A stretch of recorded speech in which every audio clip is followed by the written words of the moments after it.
Welcome to The Explainer. Today, we're going to take one of the trickiest parts of English grammar, I'm talking about prepositions, and turn it into your own personal passport for confident travel. Okay, let's be real for a second. Do these tiny little words, in, on, at, for, to, cause you big problems when you travel? Yeah, they can be a huge headache, right? Especially if your first language is something like French, where the rules are just totally different. But don't you worry, we're going to get all that confusion cleared up today.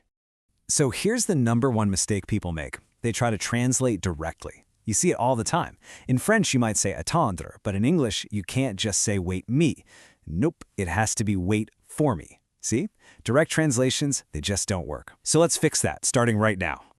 All right, let's dive right in. The best way to do this is to plan a trip together. How about a virtual vacation? Somewhere beautiful, like the Caribbean. Sounds good, right? So first things first, we got to decide, when are we actually going?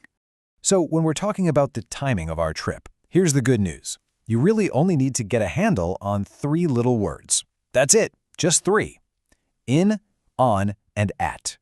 And which one you pick? Well, it all just depends on how specific you need to be. Okay, check this out.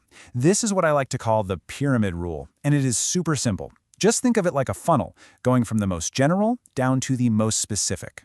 So for the big, general stuff, like months or years, we use IN. We're going in July.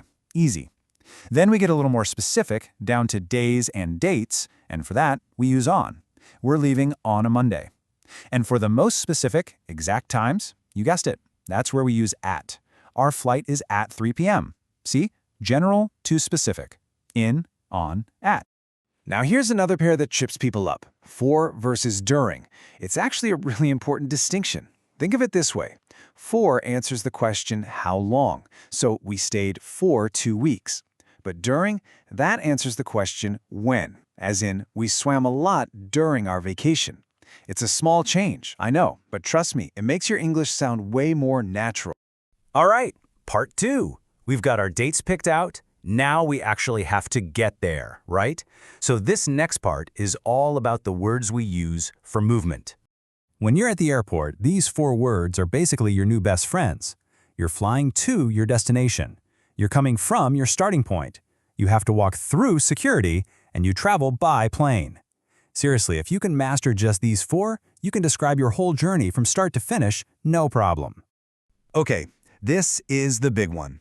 The #1 rule for movement. When you're going towards a destination, you almost always use TO. You travel to the Caribbean. You go to the beach. If you say you travel in the Caribbean, that sounds like you're already there, island hopping. But for getting there, it's always TO. And you've made it. The plane has landed, you got your bags, you're through the airport, you're finally there. So now what? How do you talk about where you are or where anything is? Well, this is where we need our prepositions of place. And you know what's cool? That same pyramid rule we used for time, it works perfectly for place too. How great is that? So, again, from general to specific. In is for the biggest, most general areas. You're in the Caribbean, or you're in the hotel. On is for surfaces. You're on the island or lying on the beach. And at is for the super specific points, meeting at the airport or asking a question at the front desk. In, on, at. Same rule, different job. All right, now for what might be the most important part of this whole thing, we're going to do a rapid-fire round to fix the most common mistakes, the ones that really trip people up. Think of this as your survival guide for avoiding those classic grammar tourist traps. Let's do it. First trap, missing prepositions. This is a big one for French speakers. You might say écouter le guide, but in English, you can't just say listen the guide. No. The verb listen needs a buddy. You have to listen to the guide. Same with look. You don't just look that beach. You have to look at that beach. These verbs need their little partners, so don't leave them hanging. Okay, trap number 2. This one can be a little tricky. I'll admit, we just learned that you travel to a destination, right? Well, the moment you actually get there, the rule changes. Weird, I know. You always arrive at a specific place. So you arrive at the hotel or at the airport. So just burn this into your brain. Travel to, but arrive at. And our third trap is all about transportation.